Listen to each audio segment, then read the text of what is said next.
I've never been the kind of person to hide how I feel. Subtlety was never my thing. And when it came to Lexa, it was painfully obvious. I hated her. She was everything that got under my skin. Loud, cocky, and always carrying herself like she had the whole world figured out. The moment we met, it was as if the universe decided we were destined to clash. We couldn't have been more different if we tried. She was the kind of person who could light up a room, commanding attention with that magnetic, carefree energy. I, on the other hand, preferred the sidelines, keeping my head down and avoiding unnecessary drama. But Lexa? She was all drama. And unfortunately, we ran in the same circle of friends, which meant I could only avoid her for so long. I did my best to steer clear of her at every party, every gathering. If she was on one side of the room, I was on the other. But that night, I wasn't so lucky. The party was packed, music vibrating through the walls, conversations overlapping into a blur of noise. Somehow, I ended up alone in the kitchen, and Lexa was there too. It was just the two of us. I felt her presence before I even saw her. That kind of energy she carried was impossible to ignore. My stomach clenched as I heard her voice, sharp and teasing. "You're always so serious," she said, leaning casually against the counter with that infuriating smirk. Her tone was light, but there was an edge to it, the kind of edge that always managed to dig under my skin. "Relax a little. It's not the end of the world being near me." I didn't bother to hide my irritation. "Who says I'm tense?" I shot back, but my voice came out sharper than I intended. She had that effect on me, pulling emotions out of me I didn't want to show. Her smirk widened as if my reaction was exactly what she was hoping for.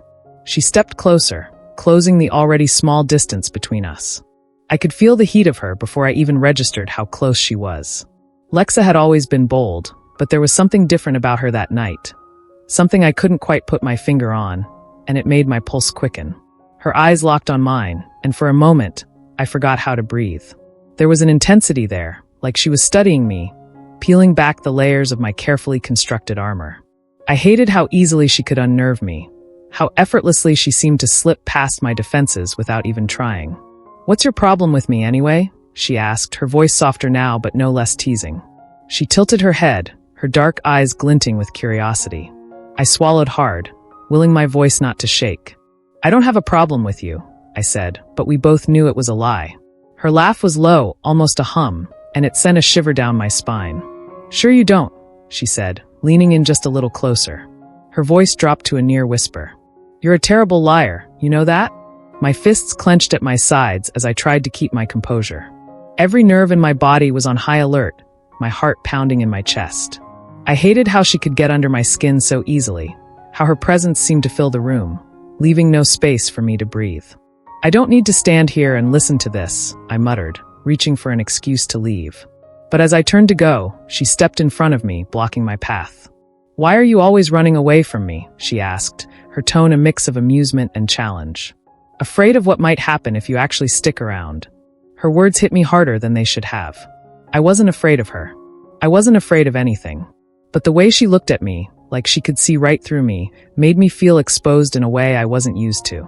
"Get out of my way, Lexa," I said, my voice low and warning. But she didn't move. Instead, she took another step closer, her eyes never leaving mine. "You're so uptight," she said, her voice soft but still carrying that edge of mockery. "You should really learn to loosen up." I opened my mouth to snap back, to say something, anything, that would wipe that smug look off her face. But before I could get the words out, she closed the distance between us. And then suddenly, her lips were on mine. It happened so fast, I barely had time to react. One moment, I was calculating my escape, rehearsing the exact words I'd use to brush past her and get as far away from that tension-filled kitchen as possible. The next, she was closer, too close. Her eyes locked onto mine, and there was no mistaking the intent there. And then, before I could process it, before I could take a single step back, her lips were on mine. At first, my mind couldn't even catch up to what was happening. It felt surreal, like the air had been sucked out of the room and replaced with static. Every nerve in my body screamed at me to pull away, to shove her back and remind her just how much I hated her. But my body betrayed me. Instead of moving, I froze. Her lips were warm, soft in a way that was completely at odds with how sharp and biting her words always were. There was no hesitation in the way she kissed me, no uncertainty. It was bold, deliberate, like she knew exactly what she was doing and exactly what kind of chaos she was unleashing inside of me. The faint sound of music from the party carried in from the next room, muffled and distant, like it belonged to a different world. Here, in this moment, there was only her, the press of her lips, the heat radiating from her body, the faint scent of whatever perfume she wore that made my head spin. I should have pushed her away. That thought hammered in my brain, over and over. But it felt so far away, like a whisper drowned out by the pounding of my heart. Because the truth was, I wasn't just standing there. I was kissing her back. And it wasn't just a kiss. It was a collision, a clash of everything we were. There was a rawness to it, a mixture of defiance and anger that mirrored every argument we'd ever had. Her fingers brushed my jaw, and the contact sent a jolt through me that I couldn't ignore. It was fire and electricity, and I hated that it felt so good. I hated her for doing this to me. I hated myself even more for not stopping it. When she finally pulled back, the spell broke, and the world rushed back in like a cold gust of wind. I felt breathless, like I'd been hit by a wave and dragged under. My lips still tingled, the taste of her lingering, and I couldn't stop replaying the last few seconds in my mind, over and over, trying to make sense of what had just happened. Lexa looked at me with that damn smirk of hers, the one I'd spent so much time wishing I could erase. Only now, it was sharper, more triumphant, like she knew she'd won some invisible game I hadn't even realized we were playing. "See," she said, her voice infuriatingly casual, like she hadn't just turned my entire world upside down. "That wasn't so bad, was it?" I stared at her, my chest heaving, words completely failing me. My mind was a whirlwind of emotions I didn't want to name. Confusion. Anger. Something dangerously close to longing. She tilted her head, watching me with an almost predatory amusement, like she was studying my every reaction. "You're not going to say anything?" she asked, her tone light teasing. "That's a first." My throat was dry, my voice stuck somewhere between my racing heart and the knot tightening in my stomach. What could I say? That I hated her even more now because she'd stolen something I didn't even realize I was guarding? That I hated myself for not pulling away? Instead, I turned away from her, reaching for the nearest glass of water just to have something, anything, to do with my hands. My fingers shook as I brought it to my lips, hoping the coolness of the drink would snap me out of whatever spell she'd just cast. But it didn't help. The taste of her was still there, lingering like a challenge I wasn't ready to face. Out of the corner of my eye, I saw her watching me, her arms crossed, a satisfied expression on her face. "You're full of surprises," she said, almost to herself. Then, with that same infuriating confidence, she turned on her heel and walked out of the kitchen, leaving me standing there in stunned silence.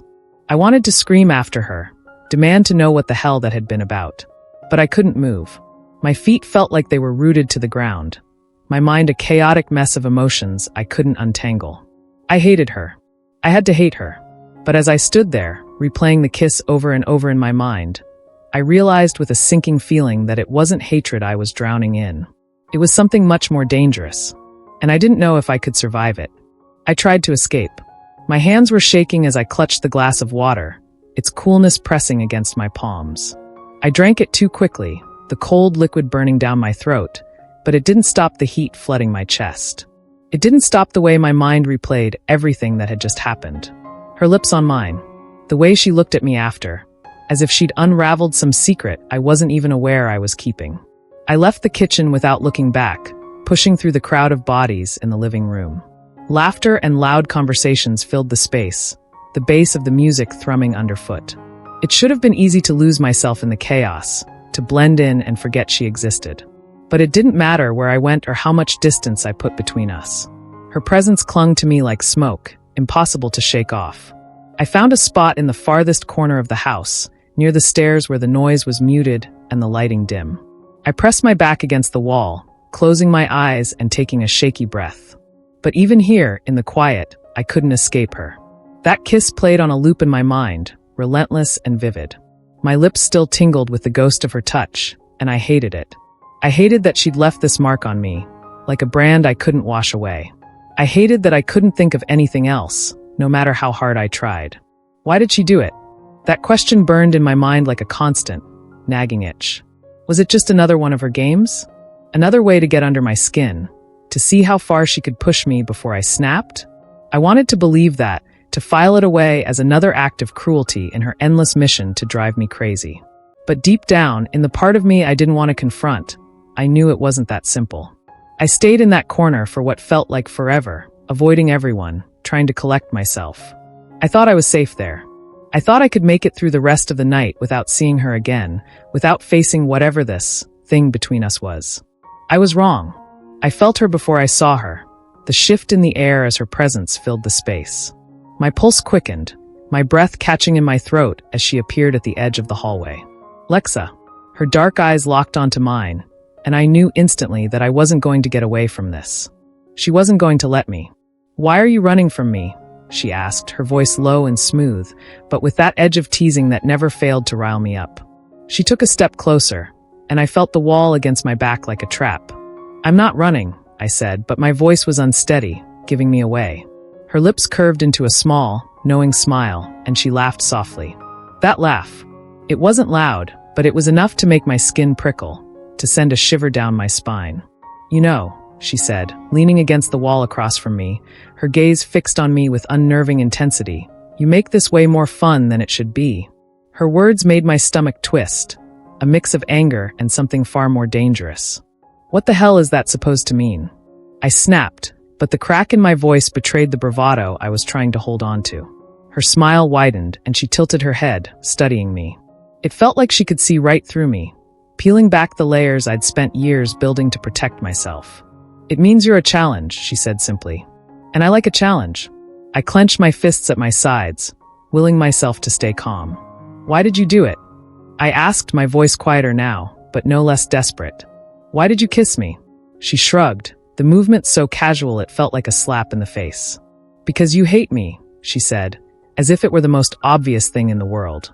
Her voice softened, though, and something darker flickered in her eyes. "And I wanted to see if you really felt all that hate, or if it was something else." Something else. Her words hit me like a punch to the gut, knocking the air out of my lungs. My heart pounded, the sound of it roaring in my ears as her meaning settled over me like a heavy weight. I stared at her, my mind racing, searching for something to say, some way to counter what she'd just implied. But I couldn't, because deep down, in the part of me I'd been avoiding for so long, I knew she was right. The way she made me feel, the anger, the frustration, the heat, it wasn't just hate. It never had been. And I hated her even more for knowing it before I did. Her smile softened, almost as if she could see the exact moment I realized the truth. "You don't have to admit it," she said, her voice quiet now, her gaze steady. "But I know." I wanted to scream at her, to deny it, to shove her words back down her throat. But all I could do was stand there, frozen, as she took a step closer. She leaned in, her voice barely above a whisper as she said, "You're not as strong as you think you are." Then she turned and walked away, leaving me there, my heart racing, my mind in chaos. I pressed my back harder against the wall, my knees threatening to give out as her words echoed in my head. She was right, and that terrified me more than anything. I don't know what came over me in that moment. It was like every wall I'd built, every effort I'd made to hold myself together, cracked all at once. Before I could stop myself, the words slipped out, sharp and unfiltered, like a blade meant to cut. "You think you know everything, don't you?" Lexa stopped mid-step, her body turning slightly toward me. That smile, the one I hated so much, the one that made me feel like she was always a step ahead of me, spread across her face. But this time, it wasn't mocking. It was softer, like she knew exactly how much power she held in this moment. "I do," she said simply, her voice dripping with a quiet kind of confidence that made my stomach twist. I felt my breath catch in my throat as she took a step closer. I told myself to move, to turn away and leave before I said or did something I couldn't take back. But I couldn't. It was as if I were rooted in place, trapped under the weight of her gaze. And then, suddenly, we were closer again. I don't remember who moved first, her or me. All I knew was that the distance between us was gone, and I could feel the heat radiating from her, pulling me in like gravity. This time, I didn't back away. I didn't try to stop it, didn't try to tell myself all the reasons why this was wrong, why this couldn't happen. When she kissed me again, every thought I had left evaporated. Her lips were soft but insistent, demanding in a way that sent a shiver down my spine. It wasn't like the first time. This kiss wasn't about proving a point or winning some game. It was raw and consuming, filled with a kind of intensity that made it impossible to think about anything else. Her hands slid to the sides of my face, her fingers brushing against my jaw, and it felt like fire. Like everything I thought I knew about us, everything I thought I felt, was burning away under her touch. I couldn't breathe. I couldn't think. All I could do was feel. And in that moment, I realized the truth. All the hatred I thought I felt for her, all the frustration and anger, it was a lie. A story I told myself to keep from facing the truth, to keep from acknowledging the way she made me feel. Because the truth was, I didn't hate her. I never had. I kissed her back, my hands gripping the fabric of her shirt as if letting go would undo everything. There was no air left between us, no room for doubt or denial. It was just her, just this, and I was completely lost in it. But then, just as quickly as it began, it ended. She pulled away, her hands slipping from my face, her lips curving into that same infuriating smile. I was left standing there, breathless and undone, as she stepped back. For a moment, she just looked at me, her dark eyes flickering with something I couldn't read. Then she spoke, her voice calm, almost too calm. "This doesn't mean anything," she said, her words cutting through me like ice. I stared at her, stunned, as my mind struggled to catch up with what she'd just said. She smiled again, but this time it wasn't soft or kind. It was cruel, deliberate. "I just wanted to prove you're not as strong as you think you are." Her words hit me like a slap. Before I could say anything, before I could even begin to process the storm of emotions swirling inside me, she turned and walked away. I stood there, frozen, as her footsteps faded down the hallway. The air around me felt heavy, like it was pressing down on my chest, making it impossible to breathe. My head was spinning, my heart pounding so hard it felt like it might break through my ribcage.